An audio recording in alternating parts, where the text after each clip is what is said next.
Herkese Endonezya'dan selamlar arkadaşlar. Bugün size çok ilginç bir otel tanıtacağım.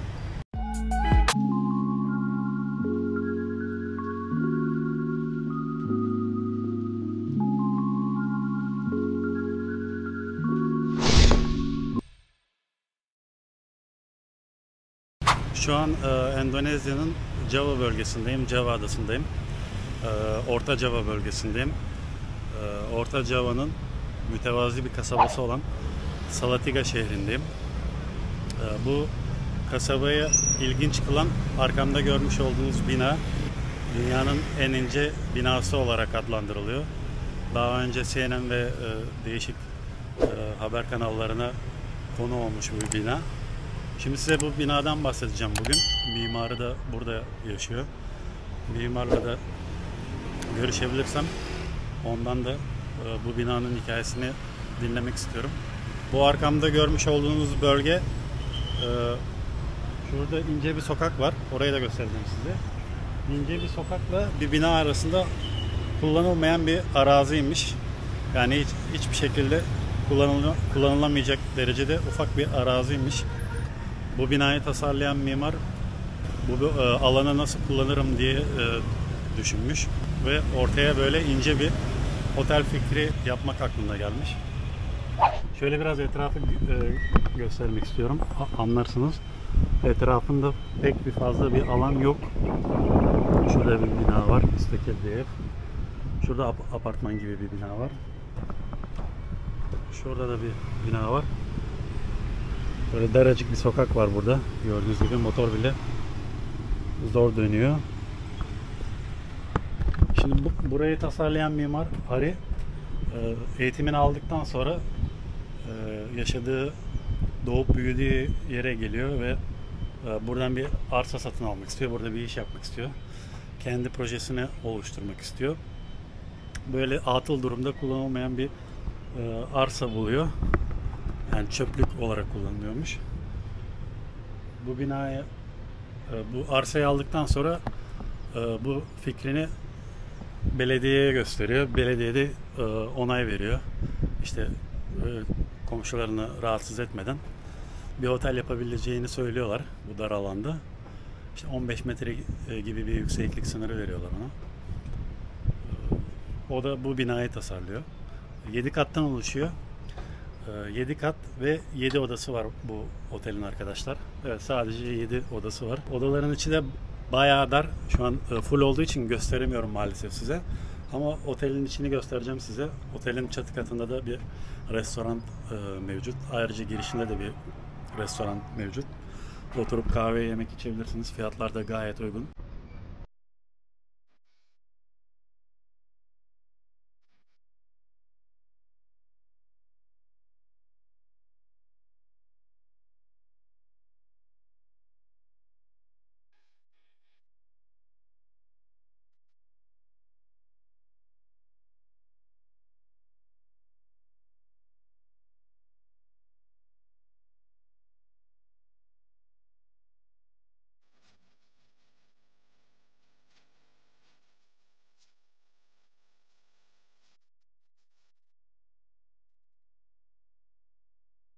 Şimdi size binayı göstereceğim arkadaşlar. Hep beraber içeri doğru girelim bakalım. Evet, şimdi bu binayı tasarlayan mimarla yan yana geldim. Onunla tanışma fırsatı buldum. Size biraz ondan bahsetmek istiyorum. First of all, your name is Ari Indra. Yeah, my name is Ari Indra. Ari, bu binayı tasarlayan mimar. Kendisi Salatiga'da doğmuş, büyümüş. Daha sonra Jakarta'da ve Singapur'da mimarlık eğitimi almış. Şimdi onu soracağım. You studied Jakarta and Singapore. I studied architecture in one of the universities in East Java. Java. Yeah. Then I work in Jakarta and Singapore, in Thailand before moving back to Indonesia in 2006 and moving back to Salatiga in 2019. 19. Yeah. Yeah. The 2019. 19. Yeah. I settled down in Salatiga in 2019. Bu binayı da 2019 gibi yapmaya başlamış. And how long to make this building? construction took like 1 year. During the pandemic, 2021 to 2022. Yeah. And this is the product of the pandemic era. Evet, 2019 gibi yapmaya başlamış. Tabii araya pandemi girince 2022'de açmış. Yani pandemi döneminde yapılan bir bina. So it have 7 rooms or Yeah, we have 7 floor. We have 7 room. 7 floor.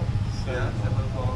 Yeah, the top floor will be the mechanical electrical area. So the habitable floor is actually 6, and we have 7 rooms all together. 7 katı var ve 7 odası var. Bu binaya ilginç kılan özelliklerden biri. Ayrıca what is the width? The width of the land is 2.8 meter. 2.8. Not even 3 meter. It's less than 3 meter. I don't know, because I tried to retain the existing wall. Okay. So it's 3 meter in certificate, but because the existing wall itself is already like 30 centimeter, so I only have like 2.8 meter in clearance.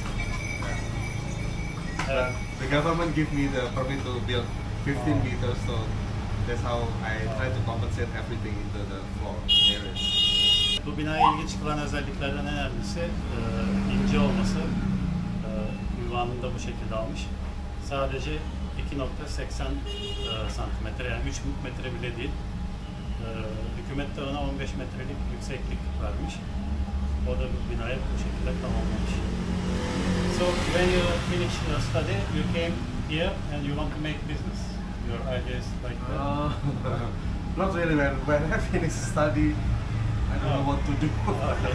Just like any other fresh graduate, right? So I work in Singapore, and then after 10 years over there, then came back to Jakarta and set up my own company in Jakarta. So you have your company? Yeah, I have my studio in Jakarta, and in 2018 I set up my studio in Salatiga. So I have 2 different studios, because the one in Jakarta is dealing on a corporate project, whereas the one in Salatiga dealing in more in private project, personal, just like this. So this I consider as a more intimate, smaller scale project that we are handling from Salatiga. Asıl tabii mimarlığı bitirdikten sonra kendi stüdyosu varmış. Orada değişik projeler yapıyormuş. Yani ilk işi değil bu arkadaşlar binayı yaparken. So what was the idea behind this hotel? Can you tell a little bit us? The idea actually came later, you know.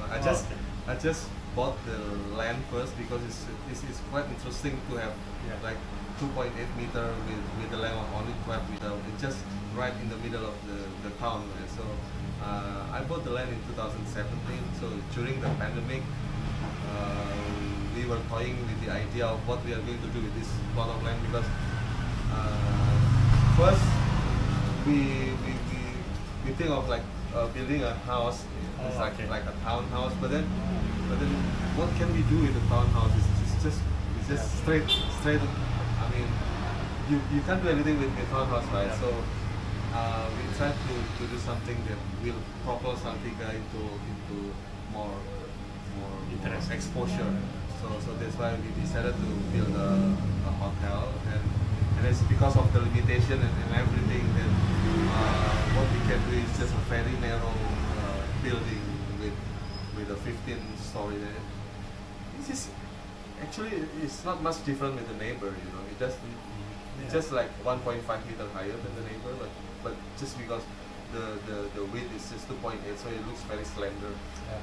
So that's how we gain a nickname, the skinniest hotel in the world. Evet, şimdi bu binayı tasarlarken, işte bu binayı oteli yaparken amacı neydi diye sordum. Tabii böyle bir amacım yoktu. Daha sonradan bu fikir gelişti dedi. Kendisi böyle bir yer bakıyormuş. Burayı bulmuş. Acaba ne yapsam diye düşünmüş. Yani ev yapmayı düşünmüş önce. Sonra pek hoşuna gitmemiş. Yani sıradan gelmiş. Daha sonra da işte yeter izinleri aldıktan sonra komşularını da rahatsız etmeden belki 1,5 metre binayı aşarak bu oteli yapmış. Böylece işte bu ilginç otel meydana gelmiş. Okay, thank you. Thank you. Nice to meet you. Nice It's to meet an honor you. for me. Okay. I came here and meet with you. Yeah. Hopefully we'll attract guests from Yeah. Turkey, from Istanbul. I hope so. Yeah. No, lately we have a few guests from Korea, from Japan. Oh, nice. Yeah, maybe because of the very wide exposure that we got from the media. Yeah. I saw also the CNN make news. Use CNN. Yeah. Some. So, how many countries you guessed here? You remember? A few guests coming from.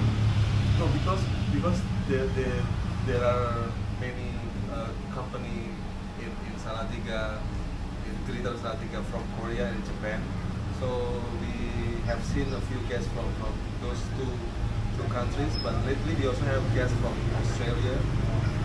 A few of them stay in a long period, 3 weeks, 2 weeks, and then lately we have guests from the US as well, because we have international school in Salatiga, so so there are a few teachers from the US, so maybe this from word of mouth, so they stay here with us. Nice. I hope you're getting popular. Yeah. We are going to expand this hotel in Kopeng, but Yes. and in Ubud. Ubud will be groundbreaking in end of January. So hopefully in 2 years we will complete everything. Like the same. No, it's different context because we will be like in a very steep cliff. So we will build like 7 villas, small villas with a spa. Yeah. Oh, nice. Bu arada Ubud'da da bir yer açacakmış ama tabii ki bunun gibi böyle enteresan bir otel olmayacak. Daha çok villa tarzı. Çünkü dik bir yamaca yapacaklarmış. Umarım başarılı olur dedim ve onunla tanıştığım için çok mutluyum dedim. Evet, şimdi size biraz otelin içini göstereceğim. Ve şurada asansör de çok ilginç. Orayı da göstereceğim size. Şimdilik bu kadar arkadaşlar. Evet. Teşekkürler. Evet, şimdi biraz size otelin içini göstermek istiyorum arkadaşlar. Otelin girişinde böyle ufak bir restoran, bistro tarzı bir, kafeterya tarzı bir yer var. Böyle oturup kahve içebilirsiniz. Burada Ari'nin kendi yaptığı kekler var. Limonlu kek, kahveli kek. Böyle kahve içebilirsiniz.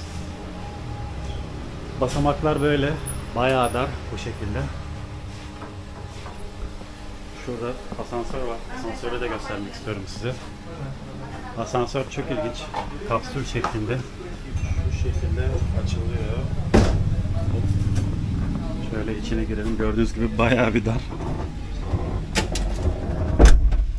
Evet, içine girdik. 2 numaraya bastık. Yukarı doğru çıkıyoruz. Wow, korkutucuymuş.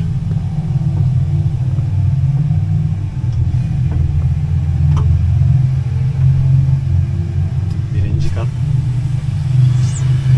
2.8 metre genişliğinde, gördüğünüz gibi yazmışlar buraya. İkinci kat. Long Pitron. Burası 9.5 metreymiş. Çabuk geldik.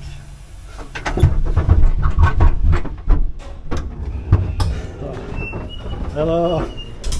Evet, gördüğünüz gibi çok enteresan, ilginç bir deneyim. Evet, asansör de böyleydi. Arkadaşlar gördüğünüz gibi bayağı enteresan bir deneyim.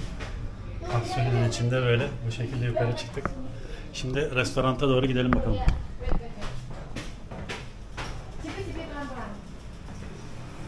Evet.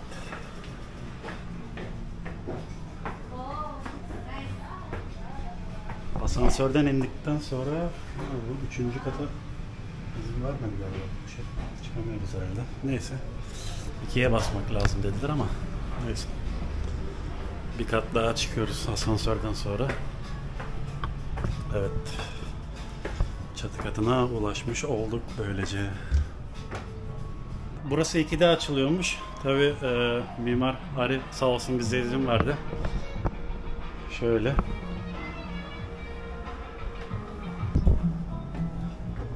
Elinizi yıkayabileceğiniz alan bu şekilde. Şurası da tuvalet.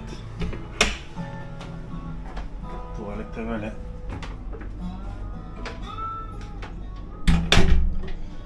Bayağı bir dar. Hemen şuradan dışarı çıkabiliyorsunuz hayretten.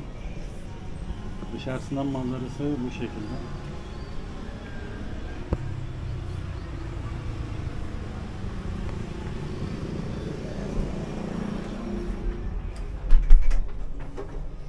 Endonezya'da bu şekilde taharet muslukları var bu arada. Alttan böyle su fışkırtıyorsunuz.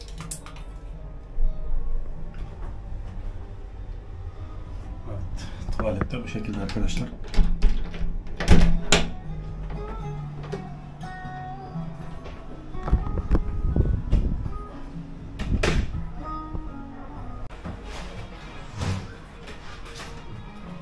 Evet, şimdi dışarısını göstereyim size.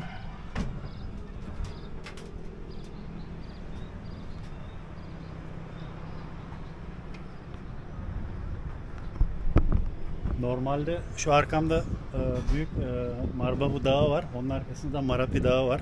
Belki haberlerden duymuşsunuzdur. Şu an aktif, hala dünyada aktif sayılı volkanlardan biri. Hatta iki hafta önce bir patlama yaşandı burada. Haberlere çıktı.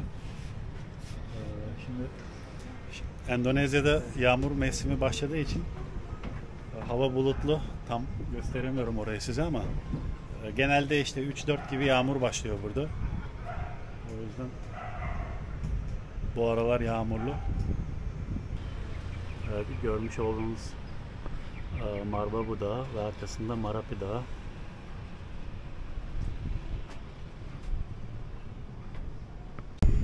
Bu arada otelin adı Pitu Rooms diye geçiyor. Pitu da Java dilinde 7 anlamına geliyormuş. Enteresan bir bilgi. Yani oteli tasarladıktan sonra ismini bu şekilde vermesi tabi tamamen rastgele olmuş. Yani bu fikirle, bu konseptle ortaya çıkmamış tabi yani. Sonuçta yatırımcı olarak baktığımızda kendisine sordum. Yani yapabildiğim kadar oda yapmayı tercih ederdim demiş. Ama imkanı olmadığı için 7 odayla sınırlı kalmış. Genelde de odalar her zaman için dolu oluyormuş. Daha çok yerel turistler tarafından kullanılıyormuş burası. Yine Singapur, Kore, Japonya'dan gelen turistler, Avustralya'dan gelen turistler varmış. Kendisiyle muhabbet ettim. Ubud bölgesinde, Bali'de de bir yer açmak istiyormuş ama tabii bunun gibi bir konsept değil. Villa tarzı. Daha çok işte para kazanabileceği bir projeymiş orası. Ama sonuçta burası da sizin için ilginç diye gelir düşündüm. Burayı deneyimlemek istedim. Burayı size göstermek istedim. Umarım beğenmişsinizdir. Böyle ilginç yerler, ilginç yemekler görmek istiyorsanız kanalıma abone olmayı unutmayın arkadaşlar. Like atın, yorum yapın, bildirimleri açmayı unutmayın. Seyrettiğiniz için iyi günler. Teşekkür ederim. Bye bye.